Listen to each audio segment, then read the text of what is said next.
Welcome to the Happiness Podcast. I'm Dr. Robert Puff. Have you ever had one of those moments that is just exquisite, beyond words, incredibly beautiful, and hard to imagine that it will ever come again?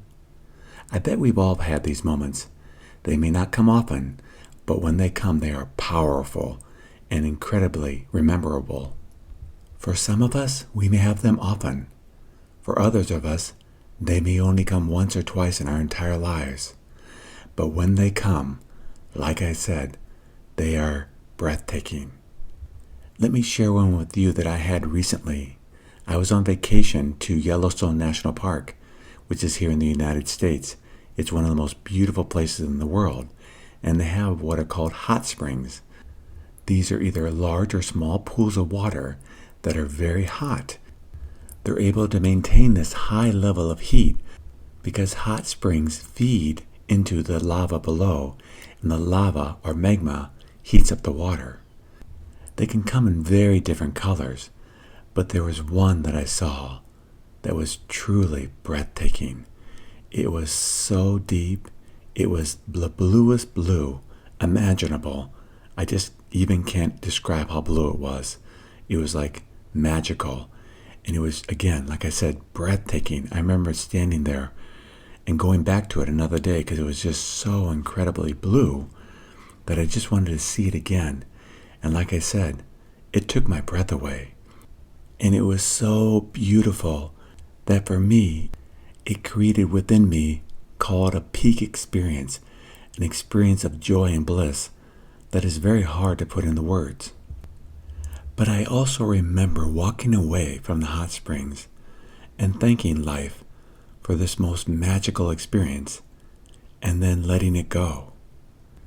Because one of the secret ingredients of happiness is letting experiences go when we have them.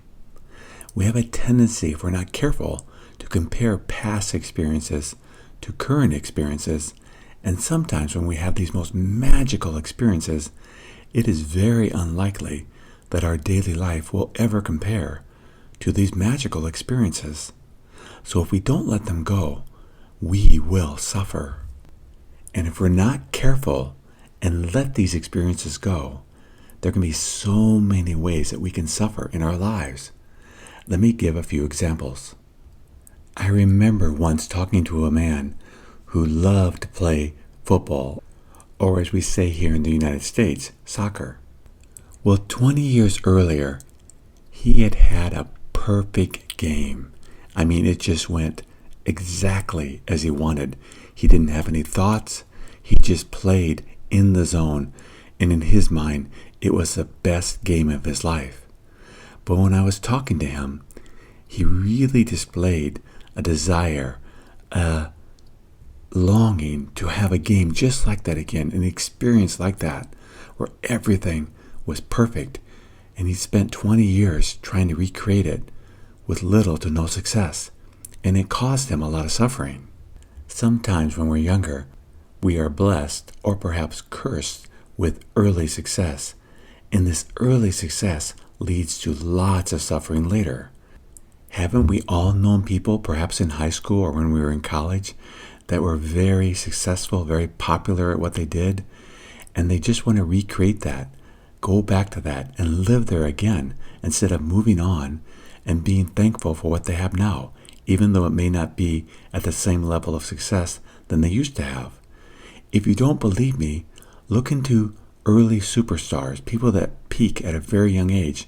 I've worked with a few of them, and what happens is they have so much success and attention given to them when they're younger that later they try to recreate that, and because they can't, because often their skills are gone, or they try to recreate it through drugs, that their lives end up going very poorly and they suffer so much. An extreme or negative form of this is drug addiction. If you've ever had a chance to study or talk to a drug addict, they'll often tell you that their first experience is incredibly overwhelming in a good way for them, that they do what's called chasing the high. They'll spend the rest of their life trying to recreate that high because it's so good, that first experience.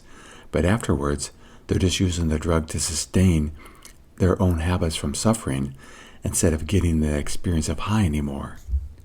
Haven't we all known people that were so deeply in love that they felt like they were the luckiest person on the planet?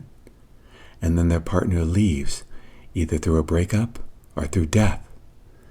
And if they hang on to that love, they're going to suffer. And they can suffer horribly.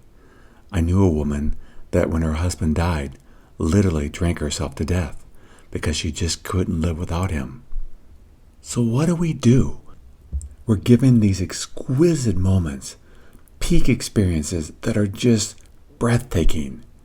And we want to hang on to them. We want to keep them. We want to keep having them throughout our lives. But that's not how life works. So if we choose to hang on to them, we will suffer. We can be so thankful for them. We can be grateful that we had them. But if we try to hang on to them or compare life to them, then the suffering will set in. And we will suffer greatly because of our attachments to these peak experiences. But we don't have to suffer. We just have to let go of these experiences and then find happiness in that which is around us. It may not be and probably won't be to the same intensity, but that doesn't mean it isn't good. Life is good as long as we don't hang on to attachments. When we go with life, when we flow with life and work towards accepting the things that we can't change and working towards changing the things that we can, we find that life can be a truly beautiful adventure. The key is we have to let go of these magical experiences that we're blessed with every once in a while.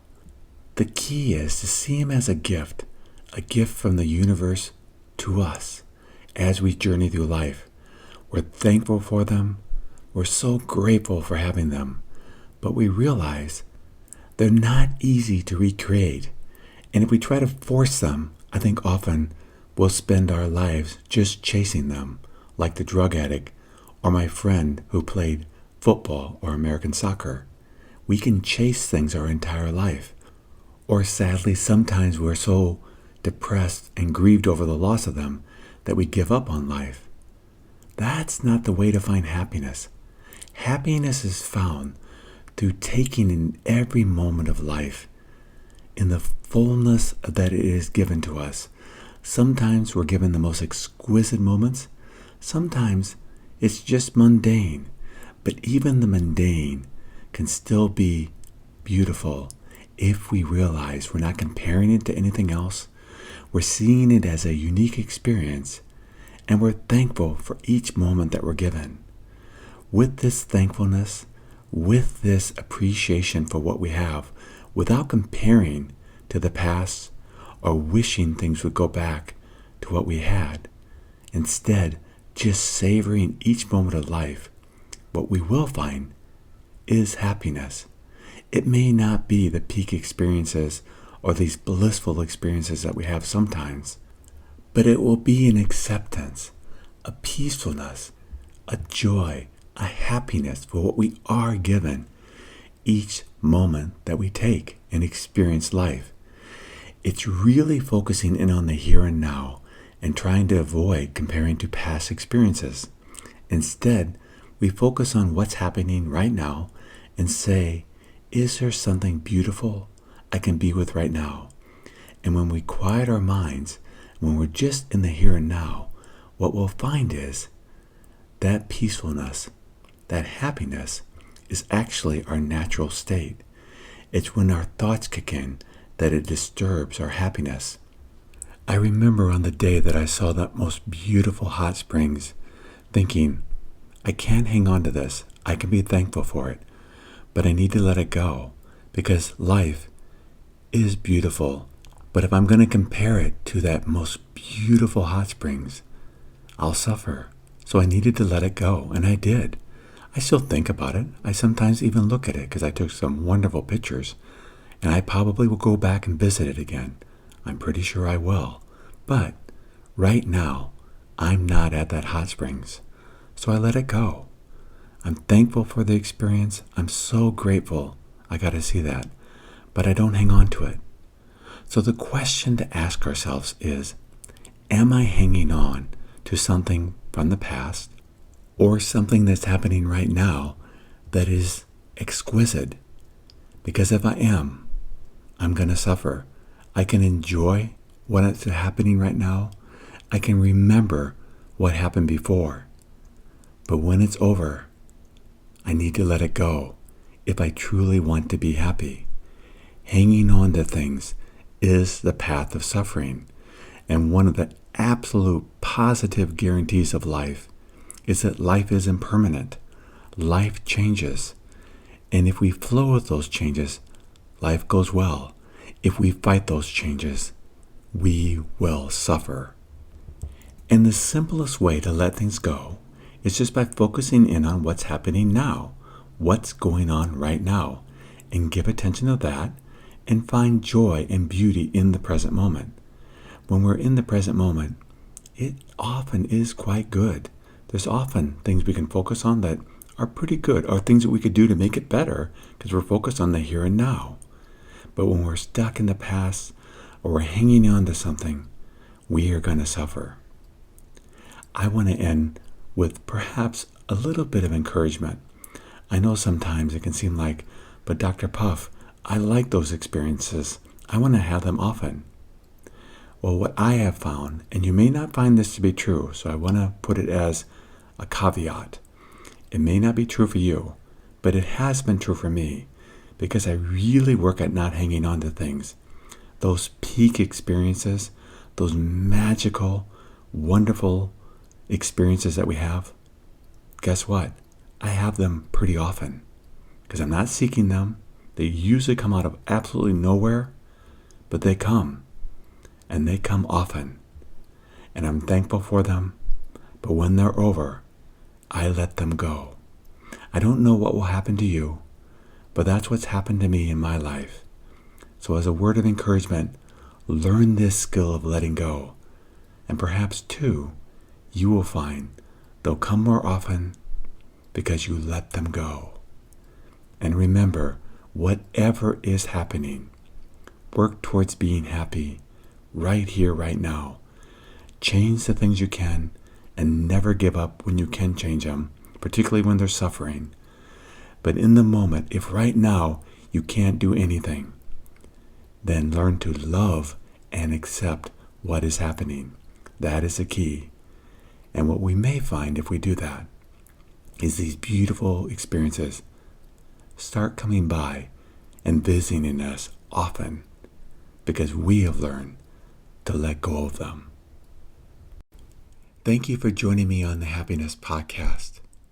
If you'd like to learn more about the podcast, please go to happinesspodcast.org. And until next time, accept what is, love what is.